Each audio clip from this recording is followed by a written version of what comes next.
Então, hoje a gente vai falar sobre técnicas de otimização de projetos de engenharia. Aliás, não é necessariamente só aplicável à nossa área de energia, sistemas térmicos, centrais de geração de potência. Isso aqui pode ser aplicado a qualquer projeto de engenharia, seja uma malha viária, seja um avião, seja um produto qualquer de uma empresa, né? Essas técnicas elas são aplicáveis desde que você consiga modelar o seu projeto, o seu processo. Em particular, quando se fala de otimização, é preciso definir o que se entende por ótimo, ou seja, no caso de um processo transformativo, que é o foco nosso aqui, ou desse curso, o que se chama de parâmetros de desempenho.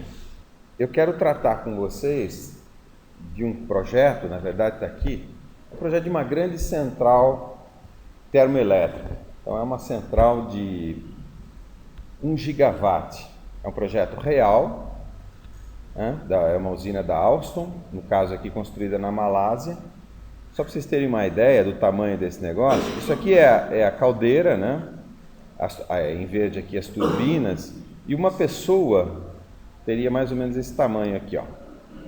Uma pessoa. Então realmente é um projeto grande, 1 gigawatt é enorme, isso aqui é equivalente a uma usina nuclear, por exemplo, e no caso aqui é carvão. Não estou muito interessado no tipo de combustível, eu só quero mostrar para vocês o ciclo, né, e como transformar isso num problema de otimização, e principalmente de otimização multiobjetivo, que é um outro conceito que eu quero ensinar hoje, porque não é muito comum isso. Tá? Então é uma grande central uma grande central termoelétrica que eu quero otimizar com vocês. A gente vai modelar essa central e buscar alguns parâmetros de otimização. Para nós, para efeito aqui do nosso estudo e principalmente de ilustração das técnicas, a gente vai modelar esse sistema e para efeito de ilustração vai ser um ciclo de Rankine com reaquecimento. Como eu disse, o mais importante, ou o passo zero, melhor dizendo, do problema é definir aquilo que a gente quer como variáveis de otimização.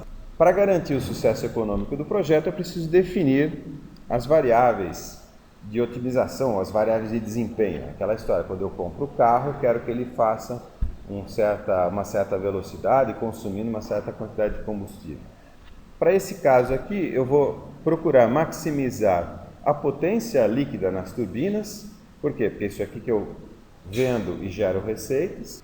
E quero minimizar o custo completo da usina, ou seja, o custo de capital inicial que eu invisto, mais o custo operacional. Eu quero minimizar isso. Eu quero uma usina que gere uma quantidade muito grande de receita através da venda de energia elétrica, mas eu quero que a usina em si custe pouco. Bom, são as variáveis de desempenho.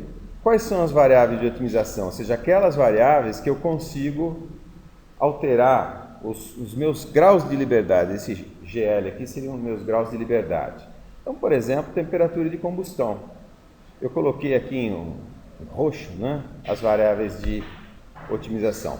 Então, temperatura de combustão eu consigo mexer nela. Dentro de limites, eu consigo mexer nessa variável. Tá? As áreas dos evaporadores eu consigo também. Isso tem a ver com o tamanho da própria caldeira. Uma outra coisa, a pressão máxima. Eu posso dizer que essa pressão aqui no ponto C é 150 bar, ou 200 bar, ou 500 bar. Outra coisa também é otimizar a pressão intermediária, que seria a pressão aqui entre o estágio 1 e 2. Então são as nossas variáveis de otimização, são 4. Tá? Na verdade 5, né? Porque eu tenho duas áreas aqui, a área do primeiro evaporador e do segundo aqui, do reaquecedor. Tá? E agora as restrições que você está me perguntando. Então, essa primeira restrição é só para fixar o tamanho da usina. A segunda restrição, que é a temperatura de condensação aqui embaixo tem que ser 100 graus, é porque eu estou pensando, na verdade, em aproveitar esse calor aqui em algumas outras etapas do processo que não estão aparecendo aqui. Então, por exemplo, no caso, de novo, da usina de cana, que é o nosso caso de referência, esse calor que está sendo rejeitado aqui, eu vou usar para aquecer a água de embebição, vou usar para várias coisas no processo que não estão aparecendo aqui. Bom, agora sim, umas restrições mais de ordem de projeto. Pressão máxima de 150 bar. Por que eu estou limitando essa pressão? Ela pode ser menor que 150 bar. Eu não quero que passe de 150 bar. Por quê? Porque quanto maior a pressão aqui, maior, digamos assim, as espessuras de parede de toda a região que está a pressão máxima, que vai aqui, digamos, do ponto B até a turbina, que é até uma certa posição, até a entrada da turbina. Tudo isso daqui, ó, vai estar a 150 bar. Então, toda essa tubulação, e principalmente o trocador de calor, e esse trocador de calor aqui é o maior dele, vocês vão ver depois, tá? Tem que estar a 150 bar, então tem que ter paredes extremamente espessas, e isso vai acabar alterando a classe de pressão do meu projeto e vai gerar custos que eu não quero arcar com eles.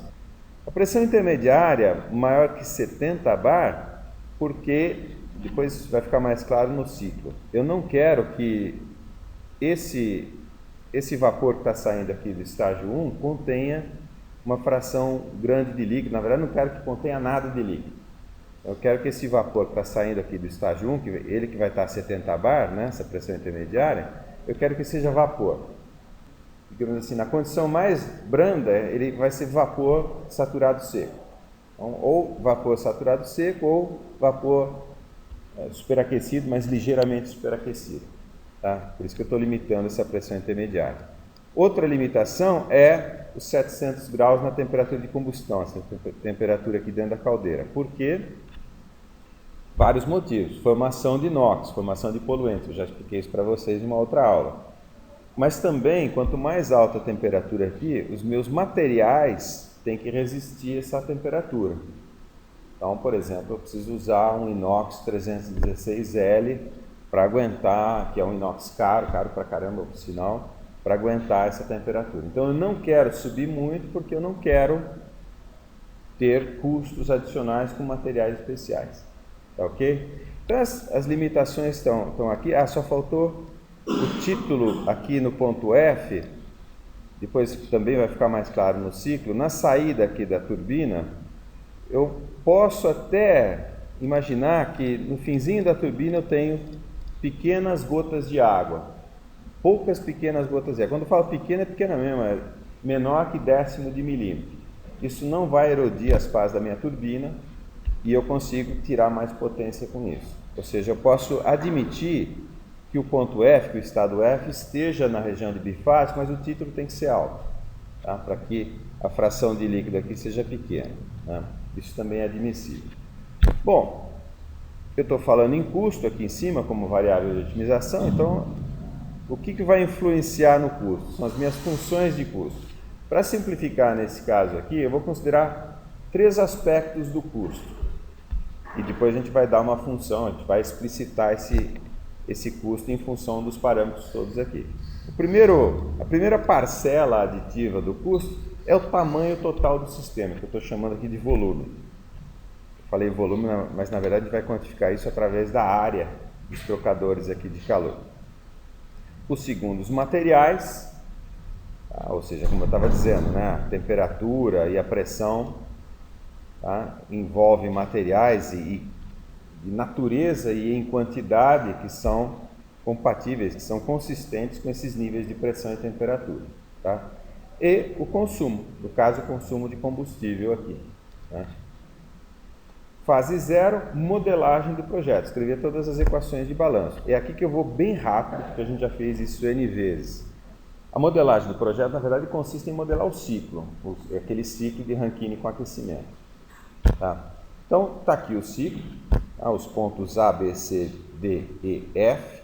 Digamos aqui, ó, na aspiração da bomba, saída da torre de resfriamento, eu faço uma compressão isentrópica, venho aqui até o nível de pressão máxima. Tá vendo? Toda essa linha que eu estou indicando aqui, ó, essa linha aqui, ó, ela está a pressão máxima, aqui, ó, nível máximo de pressão.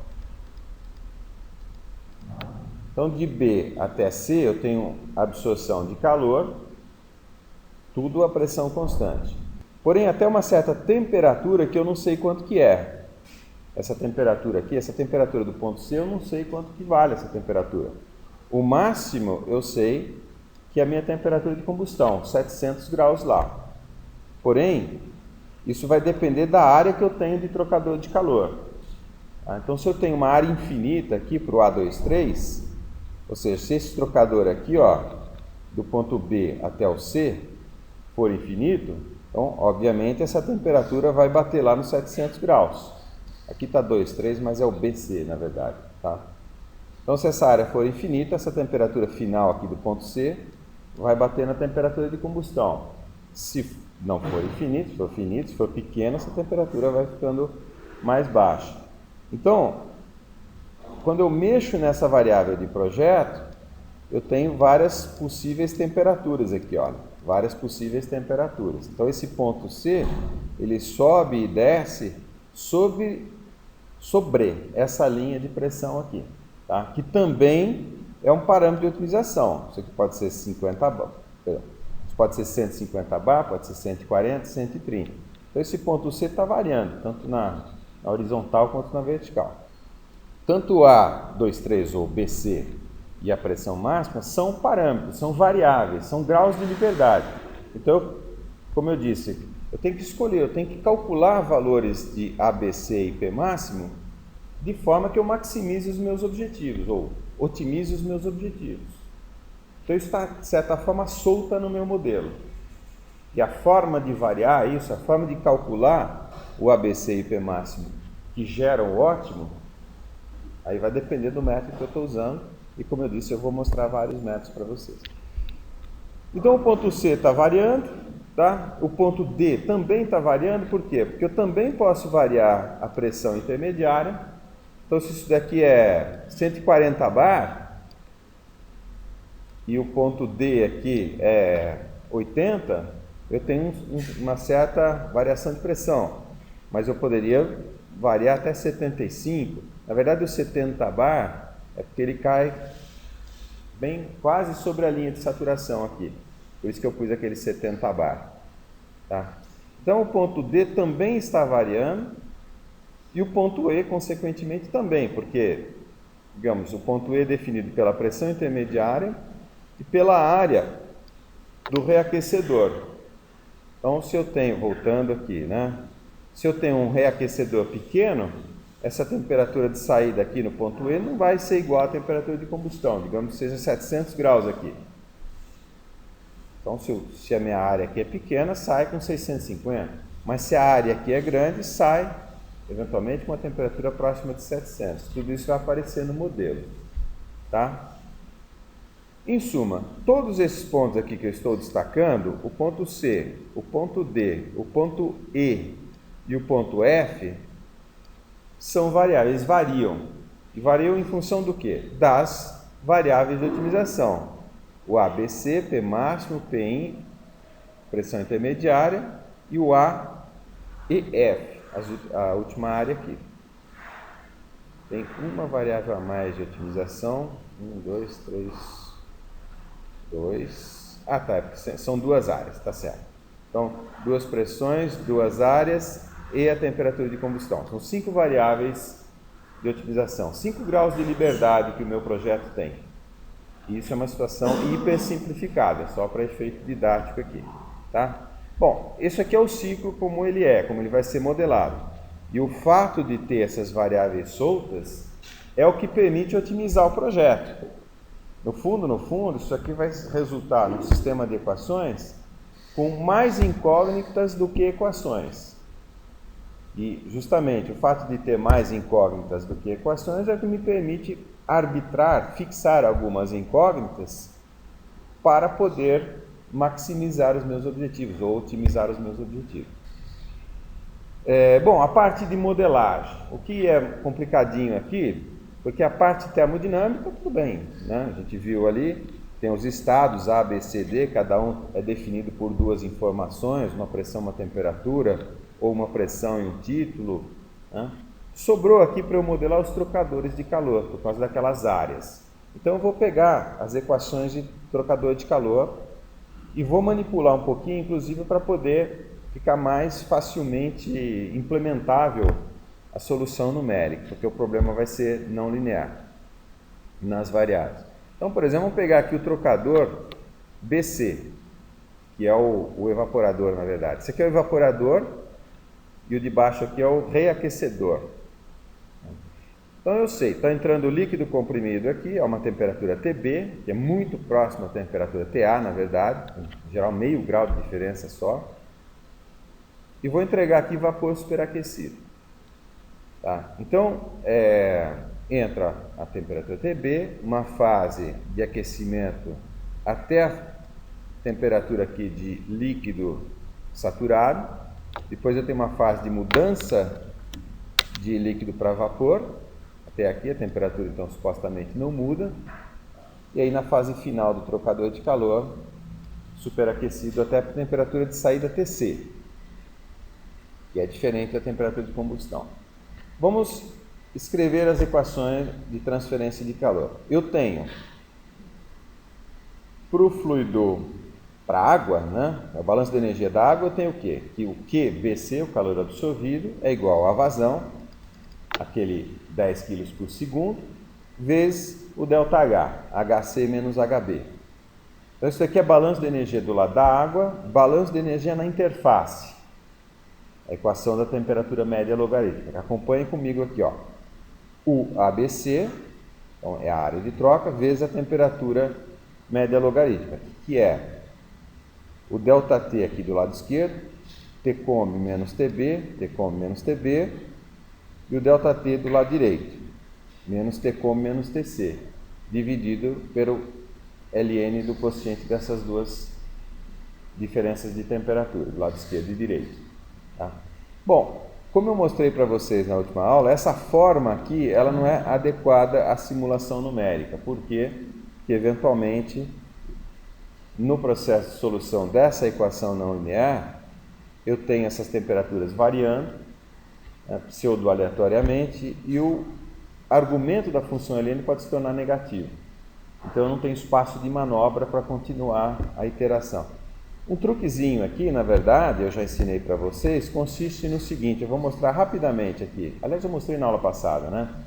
Simplesmente passo o ln para lá, passo o QBC para cá, no lugar do QBC eu substituo a primeira equação, depois tiro o ln da equação para obter isso daqui, ó. Essa expressão aqui é bem mais adequada ao processamento numérico, porque eu não tenho possibilidade de ter um argumento negativo aqui no ln. Tá ok? Então, o primeiro trocador de calor, eu só estou revisando rapidamente aqui as equações. E o segundo trocador de calor, o reaquecedor, na verdade é a mesma coisa. Balanço de energia do lado da água, balanço de energia na interface, que é a expressão da temperatura média logarítmica, e a mesma manipulação para obter o mesmo tipo de expressão. Então vamos fechar o modelo, eu só mostrei para vocês as equações dos trocadores de calor. Então agora vamos escrever todas as equações, eu não vou colocar na planilha agora, só vou mostrar o fluxograma para vocês. Então acompanhe comigo, deixei aqui o ciclo do lado, né? Então o primeiro ponto que eu calculo é o ponto A. E, parênteses, eu quero obter todas as entalpias, na verdade, e todos os cálculos energéticos, de potência e calor consumido, por exemplo, para isso eu preciso das entalpias. Tá? O objetivo é sempre chegar nas entalpias. Então, a entalpia do ponto A, eu tenho fácil aqui. Eu conheço a pressão PA, é uma atmosfera, ou a TA, né? Sei que é líquido saturado, daqui x igual a zero, então daqui eu já tiro HA.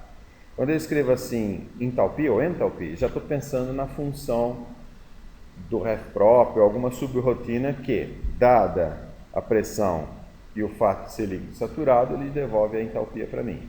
Então aqui eu vou começar, na verdade, calculando a entropia do ponto A, que eu sei que é igual à entropia do ponto B. Então tá lá, eu vou começar com a pressão, PA, que é a mesma que aqui embaixo, sei que o título é zero, está aqui, e essa função entropia me dá a entropia do ponto A, que é igual à entropia do ponto B. Tá? Esse processo AB aqui é isentrópico na bomba. Tá? Aí, conhecendo a entropia do ponto B e a pressão do ponto B, que é igual, na verdade, à pressão P máxima, esse PC aqui é igual à pressão P máxima, Então eu consigo calcular duas coisas. Eu tenho duas informações sobre o estado B de bola, né? Então, entropia e pressão, consigo calcular a temperatura TB, que eu preciso lá para a equação do trocador de calor, e preciso também do HB aqui embaixo. Depois disso vocês vão ver, é nessa sequência exata que a gente vai fazer a planilhinha Excel que vai calcular tudo isso. Tá? Bom, aí calculamos o ponto B. Próximo passo, o que é? Ponto C. Do ponto C, o que eu conheço? Conheço a pressão, tá? Conheço a pressão e conheço a área do trocador de calor. Então eu preciso entrar na equação de trocador de calor, que eu acabei de modelar para vocês, voltando aqui, preciso entrar com essa equação aqui, né? E eu coloco a área lá, que eu conheço, conheço o que eu estou dizendo assim, estou arbitrando no meu processo de otimização. Então, conhecendo a área, eu entro na equação do trocador de calor e tiro, no caso aqui do processo BC, tiro a temperatura BC e tiro o HC também. Repara que, voltando aqui, olha, dessa equação eu tenho TC e tenho HC, na verdade, que depende de TC. Então, nessa mesma equação eu vou tirar as duas variáveis. Tá? Então, tirei TC e HC, então determinei o ponto C. Aí o ponto D de dado. O que eu conheço do ponto D? Conheço a pressão intermediária, conheço a pressão daqui, que é o PD, e conheço a entropia, que é igual à entropia do ponto C. Então, entro aqui, calculo a temperatura e a entalpia. Aqui está TB de bola, mas é TD de dado. Tá vendo? Vou passo a passo, sequencialmente, vou fechando os pontos aqui. Aí, mesma coisa para o trocador de calor, calculo a temperatura TE e, consequentemente, o HE. Tá? E aí, depois, por fim, fecho aqui no ponto F. Do ponto F eu conheço, tá, a entropia, que é igual à entropia do ponto E, e conheço a pressão de saída lá. Com isso eu calculo HF. E aí, então, eu calculei todas as entalpias. HF, HE, HD, tá? E mais HC, HA já tinha mostrado aqui, e HB. Então, calculei todas as entalpias, consigo calcular todas as variáveis energéticas, trabalhos e calores. E aí consigo fechar o meu cálculo. Então, esse vai ser o nosso modelo. Vamos ver agora o que seria esse problema, mas num cenário de otimização simples ou monoobjetivo. Por exemplo, pensando em otimizar só o rendimento do ciclo. Lembra, eu apresentei para vocês dois problemas de otimização. Um monoobjetivo, só o rendimento do ciclo, e o outro multiobjetivo, maximizar a potência e minimizar o custo da central. Tá? Então, para nós, agora que a gente já tem um modelo, a minha função objetivo está aqui, é o rendimento termodinâmico, na abordagem monoobjetiva. O modelo, esse modelo que eu acabei de detalhar para vocês, mostra que essa função objetiva, que é o rendimento, é uma daquelas FIs, que é um dos meus parâmetros de desempenho, e depende explicitamente das pressões máxima e intermediária, das áreas do evaporador, do reaquecedor e da temperatura de combustão.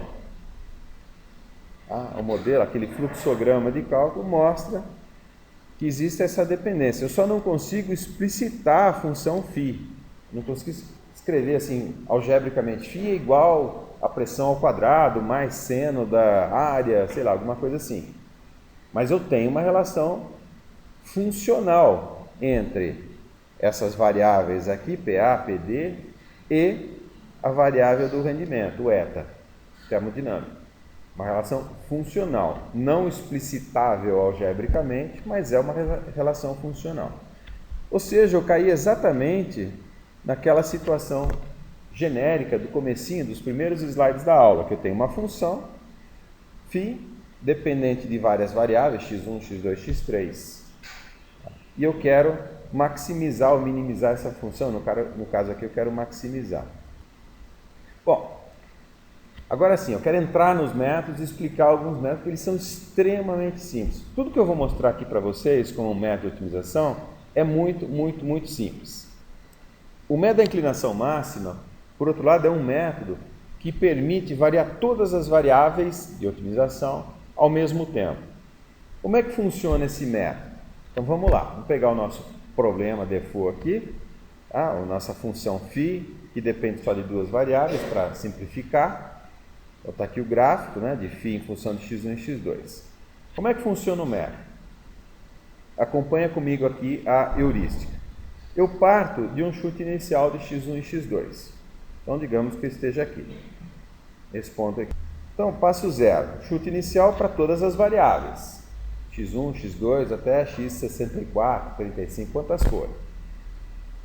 Imagina o seguinte, imagina que você é um ceguinho e foi solto de paraquedas em cima dessa montanha. Então, você acabou de pousar na montanha lá, você é cego, né?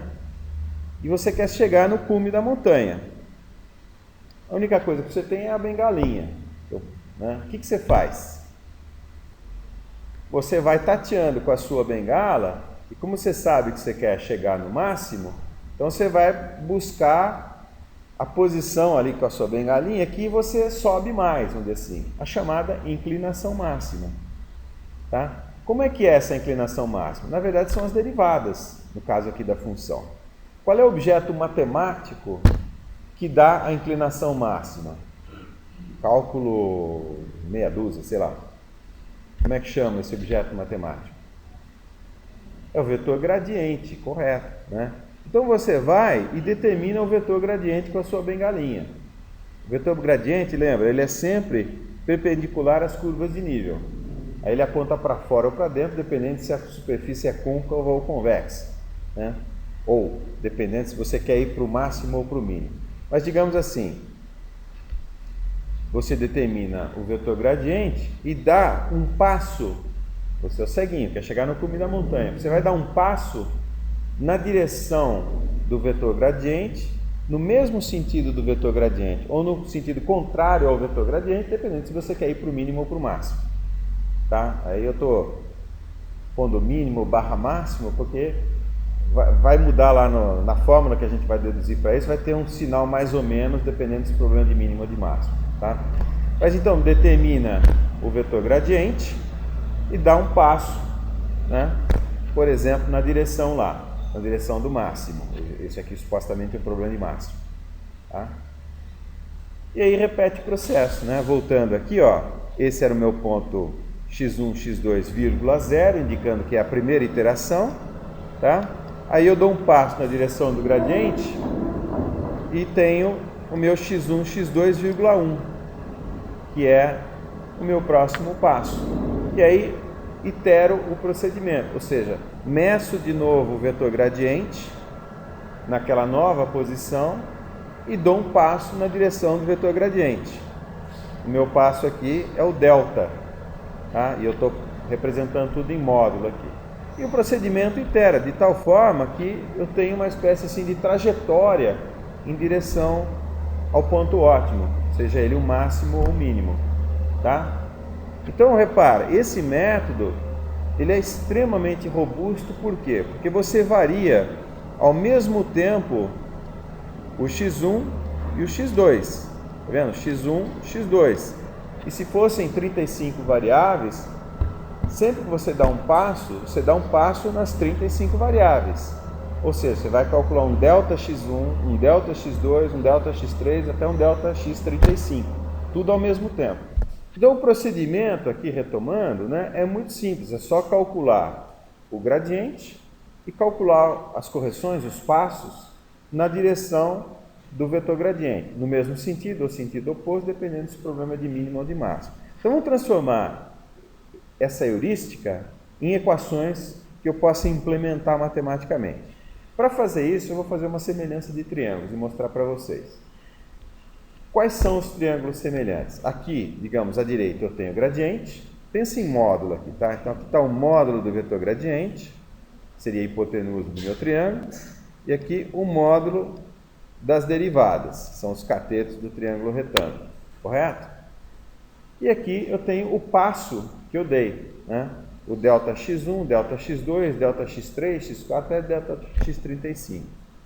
Então aqui eu vou arbitrar um passo global, vamos dizer assim, é o passo que o ceguinho dá, ele só consegue dar passo de 1 metro, tá? Ou eventualmente, para ficar mais seguro, ele vai dar passo de meio metro ou de 30 centímetros. Então esse passo aqui, delta, eu vou arbitrar ele, 1 metro ou meio metro, tá?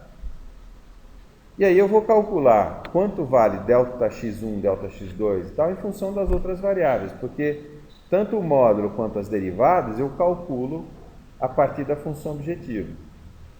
Então, como é que é? Na semelhança de triângulos, eu tenho que, digamos assim, delta x1, o adjacente, dividido por delta, a hipotenusa, é semelhante a dφ dx1 dividido pelo módulo do gradiente.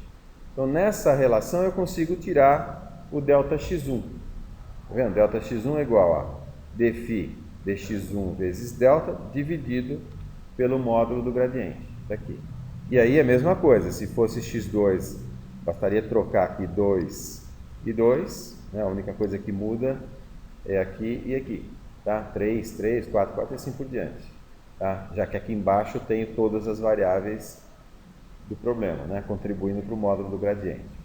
Só quero explicar a história do mais e do menos, se o problema é de maximização e minimização. Na verdade é bem simples, eu vou fazer aqui do lado. Imagina o seguinte, olha.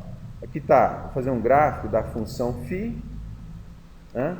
Aqui está a função φ, e aqui, opa, é difícil desenhar com uma função φ em função, por exemplo, de x1. Digamos que eu esteja num problema de mínimo, só para a gente não ficar só com o problema de máximo na cabeça, né? Então, problema de mínimo, está aqui o problema de mínimo, eu quero chegar nesse ponto aqui, ó. Tá? Eu comecei, o meu chute inicial estava à esquerda do ponto de mínimo. Então, aqui, ó. Nesse ponto, a derivada é positiva ou negativa? A derivada é negativa, correto? Seria o dφ dx é negativo, né? A derivada sendo negativa, eu tenho que dar um passo positivo nessa situação que eu desenhei para vocês. Então, eu tenho que ter alguma coisa com sinal contrário à derivada. Eu caio nesse segundo caso aqui embaixo, tá vendo? dφ dx é negativo, com esse negativo aqui, fica um passo positivo. Tá claro?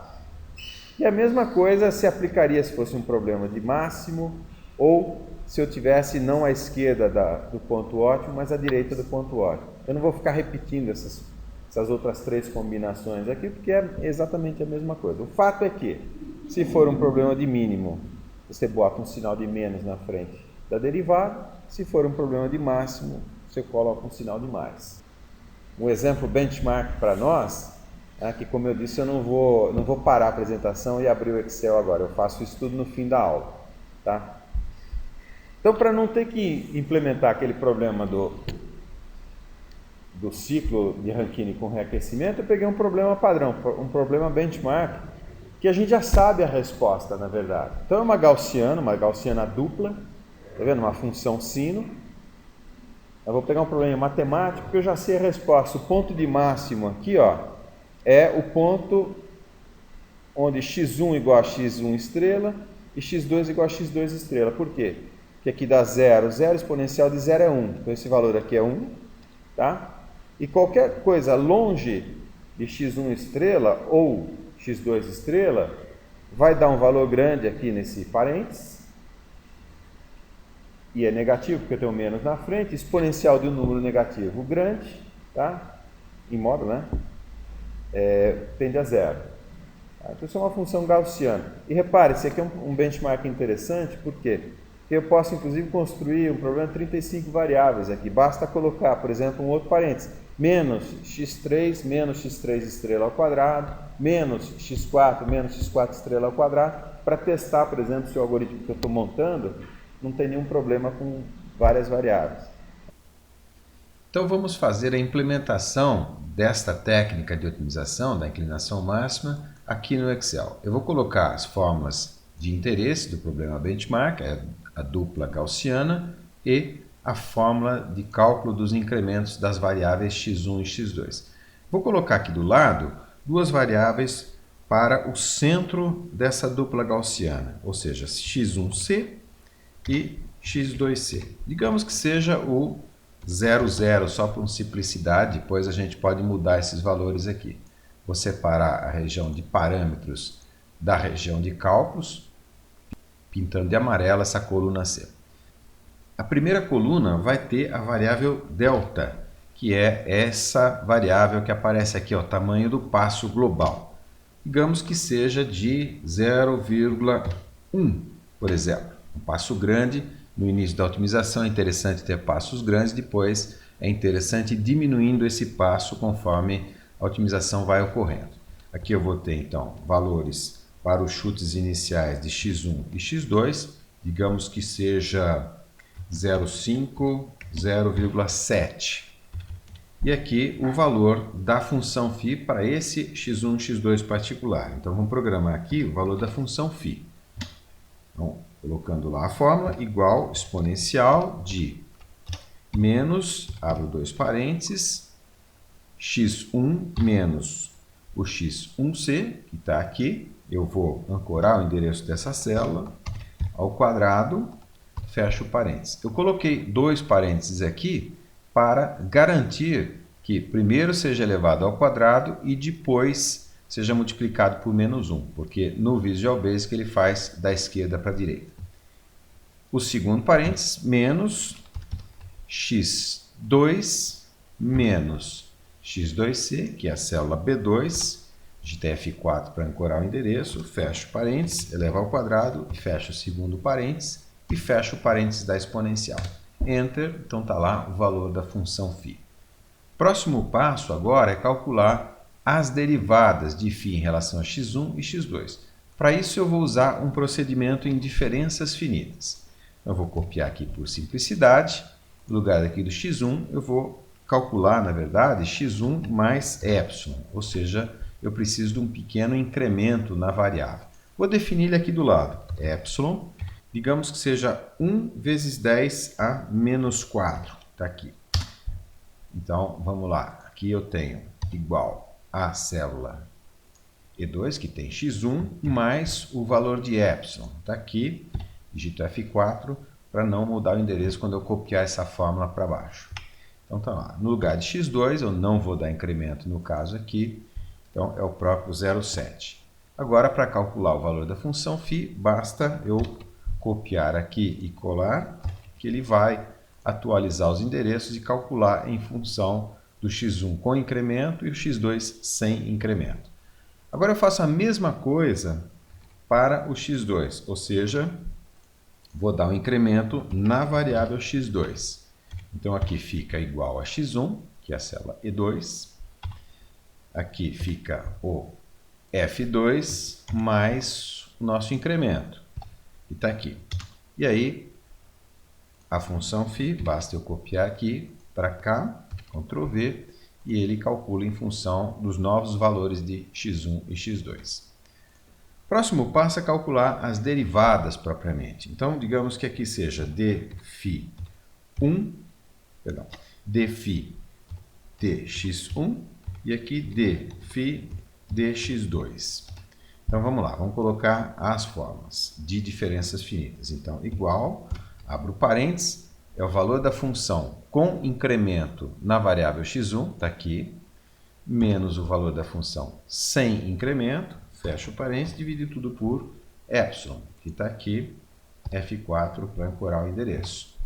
Mesma coisa para a variável dφ dx2, então igual, abro parênteses, valor da função φ com incremento na variável x2, está aqui, menos o valor da função φ sem incremento, está aqui, fecho o parênteses, divido tudo por epsilon, está aqui, F4 para ancorar o endereço. Está quase pronto, falta eu calcular os dois incrementos, o dx1 e o dx2. Então vamos lá, igual, já vou colocar o delta multiplicando, que é esse valor aqui, vezes o valor da variável dφ dx1 com sinal positivo, porque é um problema de maximização. Então, vezes dφ dx1 sobre raiz de dφ dx1 ao quadrado mais dφ dx2 ao quadrado. Fecho parênteses, Enter, e é o incremento da variável x1. Mesma coisa para a variável x2, vou só acertar o zoom aqui para ficar mais fácil a visualização, vou aumentar um pouquinho aqui para aparecer. Então vamos lá, igual delta, que aqui é a coluna D2, a célula D2, vezes dφ dx2, está aqui, sobre o módulo do vetor gradiente, que é raiz de dφ dx1 ao quadrado mais dφ dx2 ao quadrado. Fecho parênteses, pronto. Então, é o incremento da variável x2. O que eu preciso fazer agora é justamente incrementar. Então, aqui, vou deixar fixo o valor da variável delta, está aqui, depois a gente altera isso. Vamos ver qual é a consequência disso, na verdade. Então, aqui, no novo valor para x1 é igual ao x1 antigo, mais a correção que foi calculada aqui. Enter, está lá o nosso novo valor de x1. E agora, o novo valor de x2, que é o valor antigo, está aqui em cima, mais o incremento calculado aqui na célula Q2. Enter. Então, começando com 0,5 e 0,7, eu vou para 0,442 e 0,619. De fato, eu estou caminhando em direção ao 0,0. Para prosseguir, na verdade, eu vou completar os cálculos aqui. Para isso é muito simples. Basta eu copiar essas fórmulas para cá e agora iterar o procedimento quantas vezes forem necessárias. Eu vou fazer até aqui embaixo. Vou só tirar essas fórmulas aqui da frente para não atrapalhar, digamos assim, né? Então vamos ver como é que isso está convergindo. Vamos fazer um gráfico da função φ, só para ver que de fato a função φ está convergindo para o ponto máximo, né? Que é o ponto em que φ é igual a 1, φ constante igual a 1, quando o x1 e o x2 tendem simultaneamente para zero. Está vendo aqui? Não está aparecendo por causa da formatação, né? Eu estou caminhando para o valor 0,0. Agora repara o seguinte, esse valor aqui está oscilando, né, para mais e menos. Vamos fazer um gráfico do x1, por exemplo, em relação ao passo de otimização, que é essa coluna aqui. Na verdade, para fazer isso é fácil, é só selecionar aqui e trocar o valor da variável ali. Está vendo o seguinte? Olha, está vendo que ele está diminuindo, né? Está indo para o 0,0. Se fosse o centro fosse 1, por exemplo, então ele vai para o 1, mas o problema que está aparecendo aqui é que ele começa a oscilar. O que está acontecendo? Como o passo é fixo e eu estou chegando próximo aqui do valor ideal, né? O valor 0,0, 1, no caso que eu troquei agora, acontece que esse passo acaba ficando grande demais e quando eu vou dar o incremento, eu ultrapasso esse valor ótimo. Ou seja, o passo ficou grande demais. Então, de alguma forma, eu tenho que prever um decrescimento desse passo de otimização, desse passo delta aqui correspondente, vou puxar a fórmula de novo aqui embaixo, correspondente a esse delta aqui. O problema de acertar a taxa ideal de decrescimento é esse aqui, fazer ele não oscilar em torno. Então, uma maneira de evitar essa oscilação aqui é, de alguma forma, ir decrescendo o valor do passo de otimização. Então, eu comecei com o passo 0,1 constante, eu posso, por exemplo, a partir da 10ª iteração, mais ou menos por aqui, eu posso diminuir a metade desse passo, né? Então, 0,05. Vendo que eu tenho ainda as oscilações, mas são oscilações menores. Então, eu posso, por exemplo, ter aqui 0,001. Então, está vendo que eu, diminuindo o passo de otimização, eu consigo evitar essas oscilações e, eventualmente, convergir, né, sem essas oscilações, convergir para a solução correta. Então, vamos agora aplicar o método da inclinação máxima à otimização deste circuito, desse sistema termodinâmico, que é o diagrama de Rankine, o ciclo de Rankine com um reaquecimento. Em particular, nós vamos otimizar a potência líquida nas turbinas, ou seja, a potência total produzida nas turbinas 1 e 2, subtraída da potência gasta na bomba. Esse vai ser um problema de simples objetivo ou monoobjetivo, e vai ser interessante acompanhar o que acontece com o custo total do sistema na medida em que a gente vai otimizando essa potência líquida. O método foi implementado numa planilha Excel. Eu vou explicar brevemente como isso está sendo programado aqui. Depois eu deixo o link para vocês baixarem essa planilha caso haja interesse. Como sempre, aqui à esquerda eu coloco uma região onde eu tenho parâmetros do problema, o U, a vazão máxima, a pressão no ponto A, etc. Alguns resultados aqui para acompanhamento dos cálculos. Então, por exemplo, a potência líquida, o calor total absorvido para um caso específico. E à direita dessa coluna amarela, a região dos cálculos propriamente. Em azul aqui estão os parâmetros do problema, porque nós queremos calcular a potência líquida em função das nossas variáveis, em função dos nossos graus de liberdade, ou seja, as nossas variáveis de otimização, que são a pressão máxima, que aparece aqui, a pressão intermediária, aqui, a área do trocador BC, a área do trocador DE e a temperatura de combustão. Todos esses parâmetros aparecem aqui. Em branco, nessas linhas em branco aqui, são os limites máximo e mínimo para cada uma dessas variáveis. Nessa primeira linha aqui está, então, um determinado caso, ou seja, uma determinada pressão máxima, um valor específico de pressão intermediária e assim por diante. Todo o cálculo é feito em sequência, em linha aqui, conforme o diagrama que a gente já explicou. Então, por exemplo, a gente vê aqui que fornecendo a pressão em A e o título em A, que é zero, ou seja, é líquido saturado, a gente consegue calcular a entalpia no ponto A. Então, isso está sendo feito, na verdade, aqui, como se fosse um parâmetro, porque não depende de outras variáveis. Mas, por exemplo, aqui a entropia no ponto A, eu forneço a pressão e o título, e eu calculo isso aqui. Então, nessa célula tem fórmulas desse tipo programadas. Essa função entropy, na verdade, é uma função do refprop e está sendo chamada de dentro do Excel. Então, uma situação de cálculo corresponde aqui na planilha a uma linha, conforme está mostrado aqui, e não está aparecendo tudo aqui na tela, porque vai bastante à direita aqui. Eu posso dar um zoom depois para mostrar.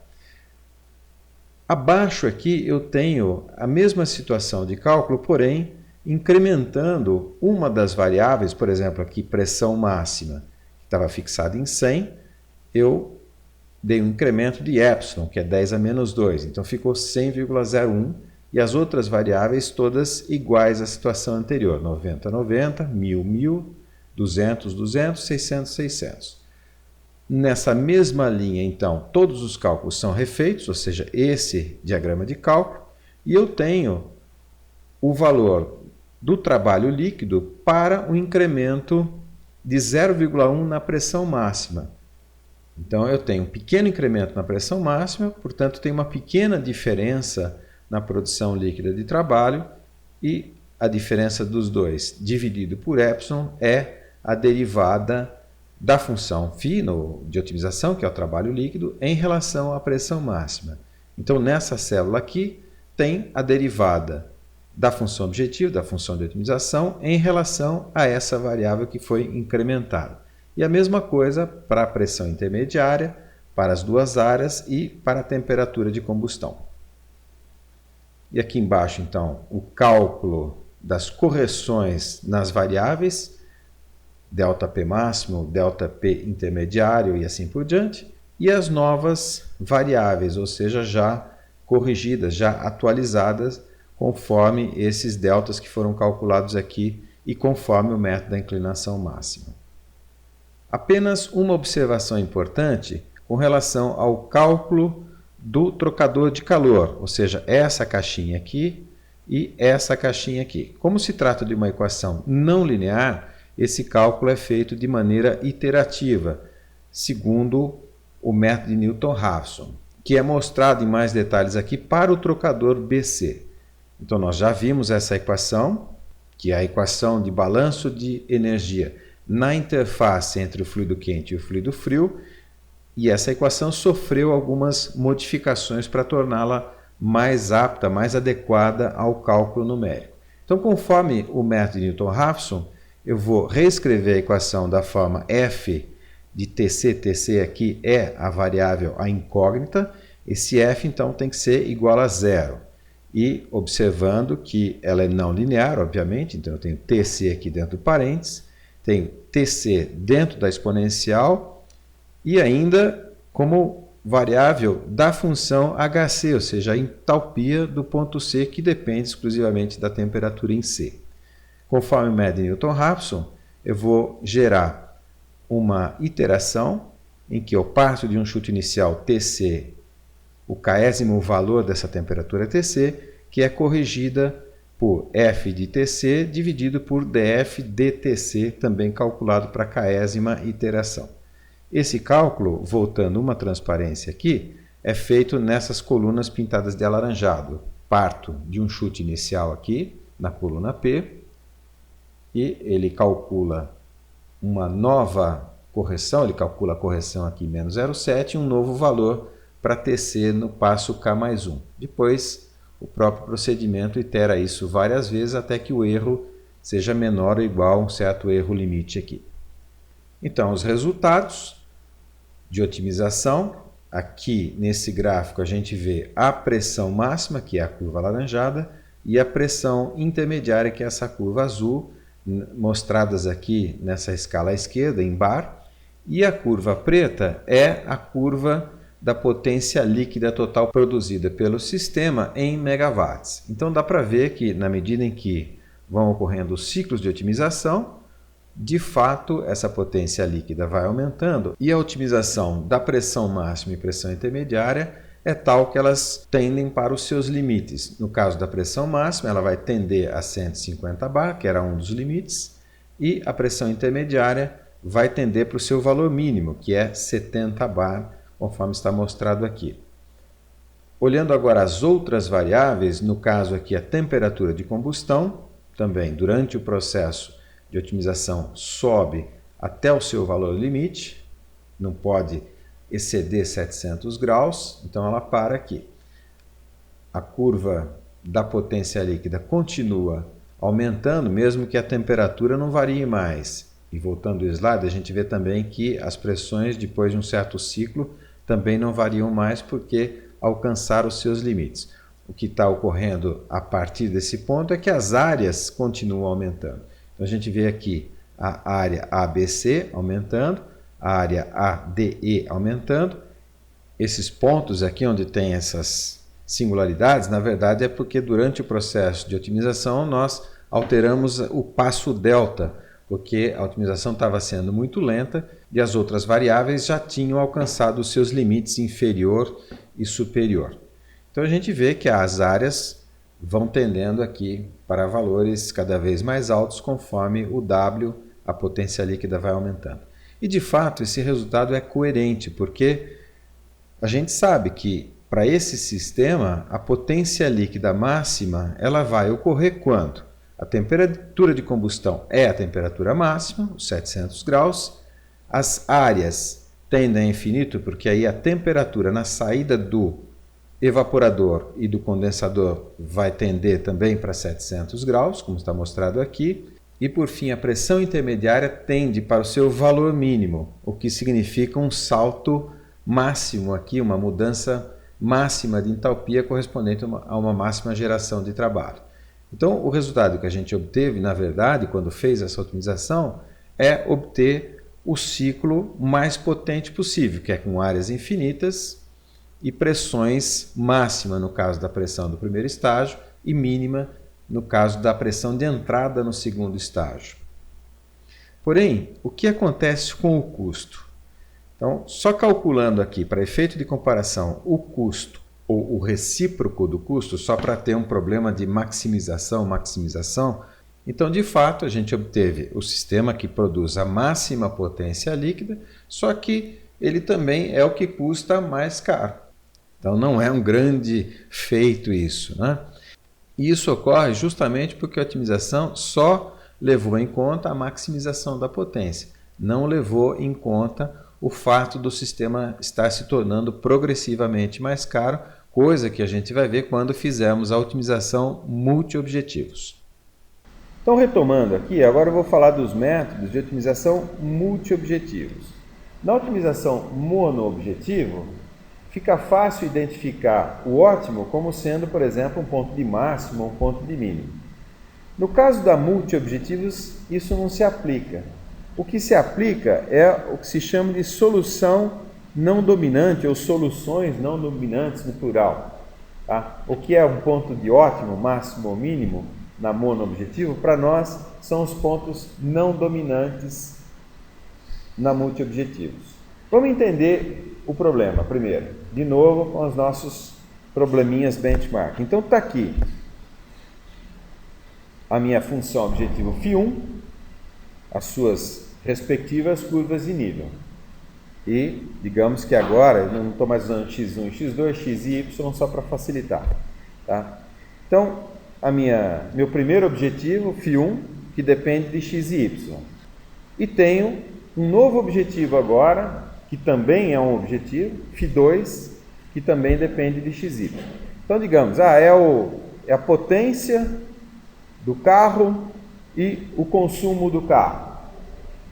Obviamente, eu quero máxima potência com mínimo consumo.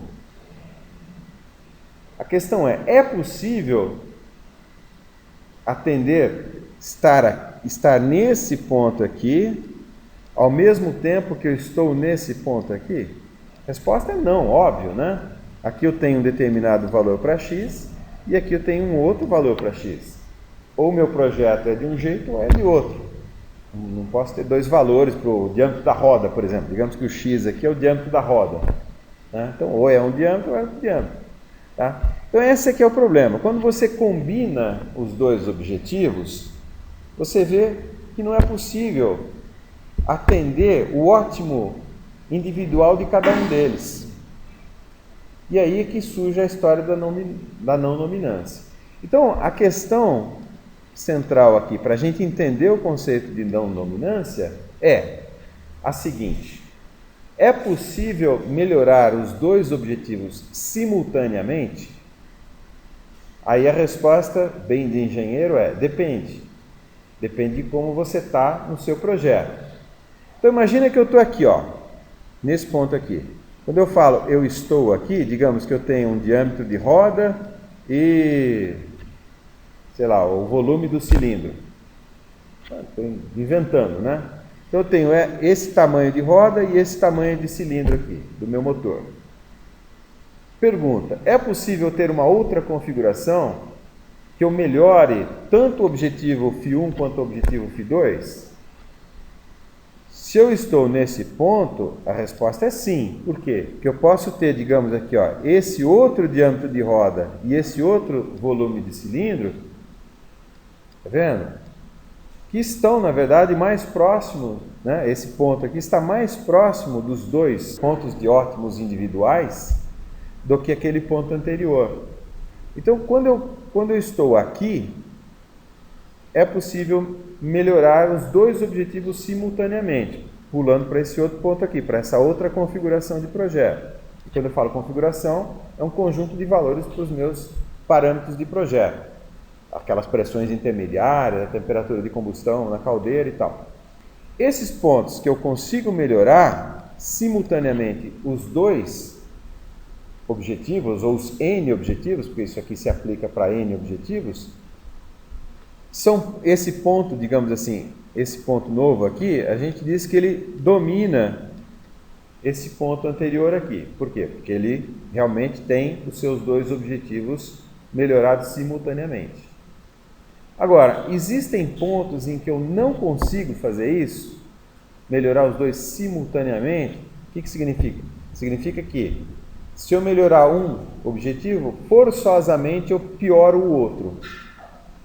E vice-versa. Então, repara, se eu tiver em algum ponto aqui, desse segmento, digamos que eu esteja aqui assim, digamos que eu esteja aqui, exatamente aqui. Para esse novo ponto que eu marquei para vocês, é possível melhorar os dois objetivos simultaneamente? É possível melhorar a potência do motor do carro e, ao mesmo tempo que eu melhorei a potência, eu melhoro o consumo? Não. Por que que não? Porque, digamos assim, se eu me aproximar, se eu pular para esse ponto aqui, ó, eu melhorei a potência, mas eu piorei o consumo, porque eu me distanciei do outro ponto. Então, se eu me aproximo de um ótimo individual, eu me afasto do outro. Esses pontos em que não é possível melhorar os dois simultaneamente, ou seja, esses pontos em que forçosamente eu tenho piora dos outros objetivos quando eu tenho melhora de um, são os pontos chamados de não dominantes. E esses pontos é que são os meus ótimos do projeto. Com isso, eu acredito que eu expliquei o conceito, mas assim, esse negócio solidifica na cabeça da gente quando a gente vê exemplozinhos numéricos e principalmente o nosso benchmark. Tá? E de novo, vamos mostrar o resultado e depois eu ponho a planilha para vocês. Eu acho que eu vou até começar de trás para frente. Eu vou mostrar o multi-objetivos e vou voltar para univariado e tal. Acho que fica mais didático assim. Vamos pegar o nosso benchmark. Nosso benchmark é uma dupla gaussiana. Então está aqui uma das gaussianas, tá? A φ1, que tem um x1 estrela e um y1 estrela, por isso que eu mudei de x1, x2 para xy, né? Então ela tem um ponto de ótimo no x1, y1 e tem outro ponto de ótimo no x2, y2. Tá? No gráfico aqui, olha, se eu pegar, por exemplo, para esse caso aqui que eu já vou explicar, os meus pontos de ótimo são o 0, 0, eu peguei x1, y0, 0 e x2, y2, 1, 0. Está representado aqui. Tá? Aí, o meu espaço de busca, o meu espaço completo de busca é o menos 10 mais 10 cartesiano menos 10 mais 10, ou seja, esse retângulo aqui.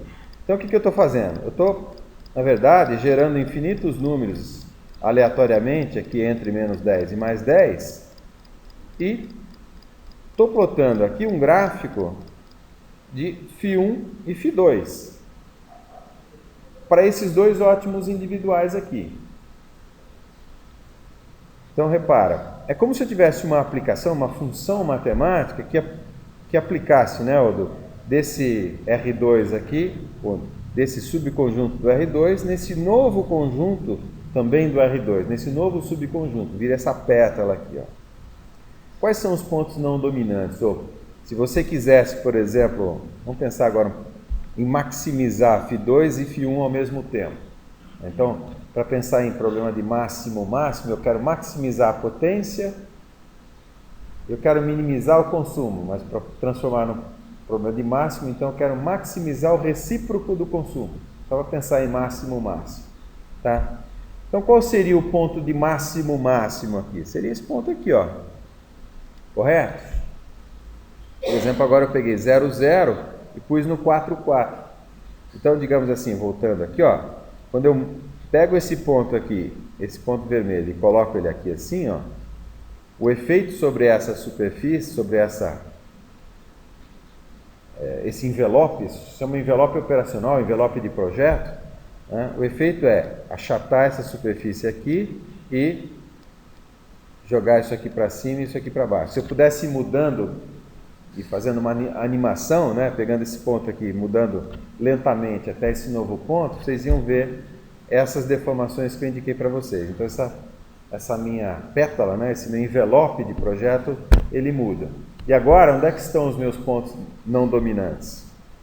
Digamos, se eu tenho mínimos especificados a priori para φ1 e φ2, digamos que os meus pontos não dominantes estão aqui, ó, né? Bom, na verdade, tudo isso daqui é minha fronteira de não dominância. Tá? Tudo isso aqui é minha fronteira de não dominância. Na verdade, isso tem nome matemático. Deixa eu ver se eu tenho aqui. O nome matemático dessa fronteira aqui que você aceita é chamada fronteira de Pareto, se você está se referindo à exata curva que interpola os pontos ali da fronteira, ou No caso de projeto de engenharia, você não precisa ser exatamente ali, né? Você pode definir uma região ótima aqui, ó. Algum critério que diz para você que pontos próximos à fronteira de Pareto são aceitáveis. Tá? São aceitáveis. Então a gente fala da região de Pareto. Isso aí vai depender de algum critério. E eu vou aplicar isso depois no problema lá do ciclo termodinâmico, do problema da central térmica. Mas vocês entenderam, então? Aqui está claro, né? Tá vendo? Se eu estou num determinado ponto aqui, ó, da fronteira ou da região de Pareto, fica óbvio que eu consigo melhorar φ1. Por quê? Porque eu tenho esse outro ponto aqui, ó, cujo φ1 é melhor que o φ1 anterior. Porém, o φ2 desse outro ponto é pior. Tá? E mesma coisa, tem um ponto aqui, que eu vou tentar desenhar um triângulozinho, né? Tem um outro ponto aqui. Nesse outro ponto, o φ2 é melhor que o φ2 do ponto anterior. Porém, o φ1 piorou. Correto? Então, esses pontos de não dominância são os meus pontos de ótimo no sentido multiobjetivo da palavra, porque é o máximo que você consegue para um sem piorar o outro, tá? Ou às custas da piora do outro. Então, no nosso projeto, a gente tem que trabalhar para identificar essa fronteira ou região de Pareto. Tá? E aí tem várias maneiras de fazer isso. Na verdade, não sei se vocês entenderam.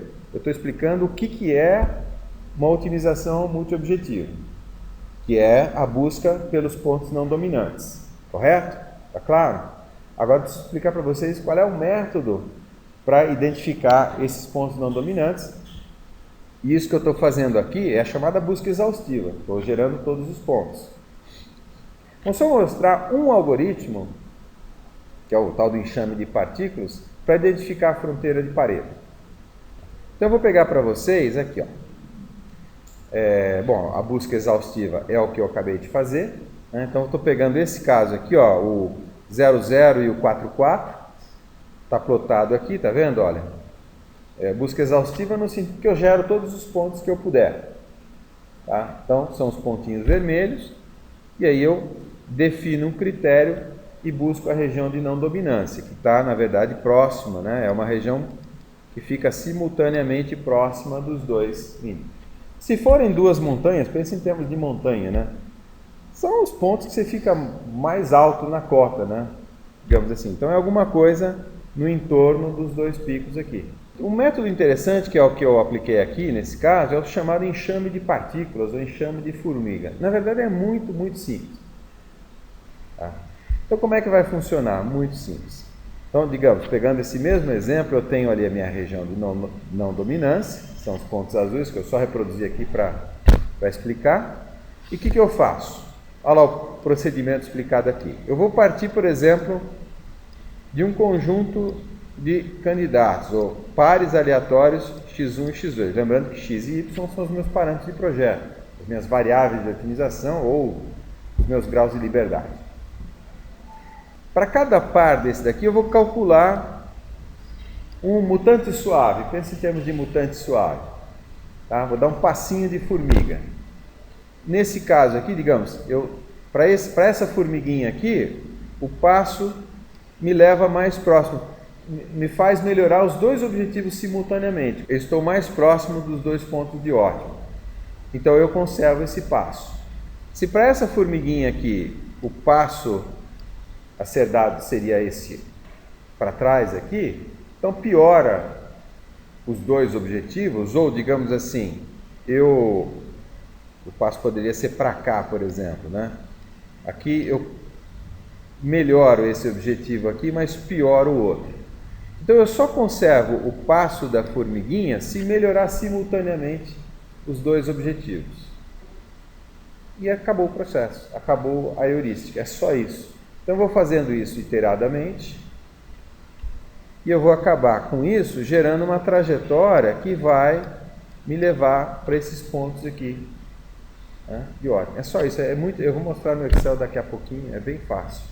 Tá? Só quero encerrar mostrando para vocês o algoritmo. Então isso aqui é a planilha Excel, que eu já vou mostrar para vocês quando eu terminar a apresentação.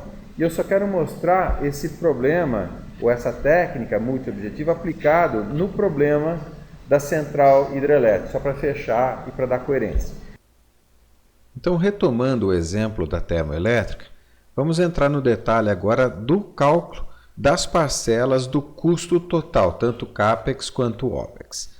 Com relação ao tamanho, à escala do sistema, a gente poderia expressar isso de maneira simplificada através das áreas, a área do evaporador e a área do reaquecedor. Então, são as áreas, ou a área total, vezes uma constante, essa é uma constante empírica. Com relação à classe de pressão, ou seja, a pressão a que os tubos da parte de pressão alta devem resistir, a gente vai usar a própria pressão máxima, que é um dos nossos parâmetros de otimização. Então, eu vou usar aqui PC, que é a pressão máxima, vezes também uma constante empírica. Uma outra parcela do custo que tem a ver com os materiais é a temperatura de combustão. Porque quanto mais alta essa temperatura, mais eu tenho necessidade de materiais especiais. Então, as parcelas de custo devido aos materiais estão associadas aqui à pressão máxima e à temperatura de combustão. Já o consumo de combustível pode ser relacionado ao calor absorvido no evaporador e no reaquecedor, o QBC e o QDE. Isso daqui tem a ver, na verdade, com a parte OPEX do custo total desse sistema. Então, eu vou usar QBC mais QDE vezes uma constante empírica que nós vamos impor arbitrariamente. A gente vai arbitrar para efeito de simulação aqui e raciocínio. Então, juntamente com o modelo termodinâmico do ciclo de Rankine com reaquecimento, nós implementamos na mesma planilha Excel essa função de custo aqui. Então, é a mesma planilha do exemplo do método de Newton-Raphson da inclinação máxima, apenas os valores dos parâmetros de otimização, das áreas, das pressões máxima, intermediária e da temperatura de combustão foram variados aleatoriamente dentro dos seus valores de limites. Ou seja, a pressão máxima variou de 100 a 150 de forma aleatória. Então, a gente pode ver aqui, 123,58, 126,52, 128,93 e assim por diante, e a mesma coisa para todas as outras variáveis. Aqui, nessas colunas, então, são calculados as funções de objetivo, no caso, o trabalho total líquido, o recíproco da função de custo, e aqui eu calculei o rendimento termodinâmico só para efeito de comparação. Uma observação, com relação às constantes da função de custo, elas estão definidas aqui, e esses valores foram definidos de tal maneira que aquela parcela da função de custo resultasse unitária para a situação de máximo custo, com máxima potência produzida, aquela situação que obtivemos com a otimização simples objetivo. Então, essas constantes estão definidas aqui. Feito isso, todos esses valores aqui, todos esses pares de potência e recíproco de custo, foram plotados em um gráfico, que é o envelope operacional. É simplesmente um gráfico dos parâmetros de otimização, das funções φ1 e φ2 de otimização. No caso aqui, a potência total líquida e o recíproco do custo. Colocando então todos esses pontos num gráfico, aqui nas abscissas a potência líquida em megawatts e nas ordenadas o recíproco do custo multiplicado pelo custo máximo, de forma que o valor de 100% representa a configuração de projeto obtida na otimização monoobjetivo e que era o projeto de maior custo de todos, podemos identificar claramente a fronteira de Pareto sobre a qual se localizam os pontos ótimos, simultaneamente quanto aos dois objetivos otimizados. Nesta parte da fronteira, as configurações ótimas de projeto, associadas às maiores potências líquidas e, por consequência, aquelas associadas aos maiores custos. Nesta outra parte da fronteira de Pareto, os projetos de menores potência e também de menor custo. Assim, a fronteira ou região de Pareto constitui uma plataforma de projeto, contendo infinitas configurações, todas elas ótimas no sentido de representarem a melhor solução de compromisso, tendo em vista objetivos conflitantes. Quanto maior a potência, mais caro ou menos barato se torna o projeto. A escolha de uma configuração específica de projeto dependerá de aspectos externos que não foram incorporados a priori no processo de otimização multiobjetivos. Por exemplo, um determinado cliente pode especificar que a potência líquida deve ser de 130 MW, porque, em seu modelo de negócios, este valor está associado a uma capacidade de geração de receita que resulta num payback ou numa taxa interna de retorno que tornam o empreendimento viável. Nesse caso, os infinitos projetos que satisfazem essa condição, a configuração sobre a fronteira de Pareto representa a de menor custo total, incluindo CAPEX e OPEX. Ou seja, as áreas de 1.498 e 646 metros quadrados, a pressão máxima de 111 bar no primeiro estágio e uma temperatura de combustão de 675 graus, resultam num CAPEX que, associado ao OPEX, representado pelas potências térmicas de 324 e 25 MW absorvidas no evaporador e no reaquecedor, respectivamente, definem a configuração ótima para esta condição específica de projeto. Outra possibilidade de decisão consiste em definir uma meta de custo-benefício, que, na fronteira de Pareto, é representada por uma inclinação específica. Partindo-se do capital disponível para o investimento, pode-se então definir o intervalo correspondente ao custo-benefício almejado e, consequentemente, a configuração que atende esta meta. No caso, ela é dada por pressões máxima e intermediária de 138 e 72 bar, áreas de 1.216 e 629 metros quadrados e uma temperatura de combustão de 699 graus Celsius. Bom, então é isso. Espero que vocês tenham aproveitado esta aula.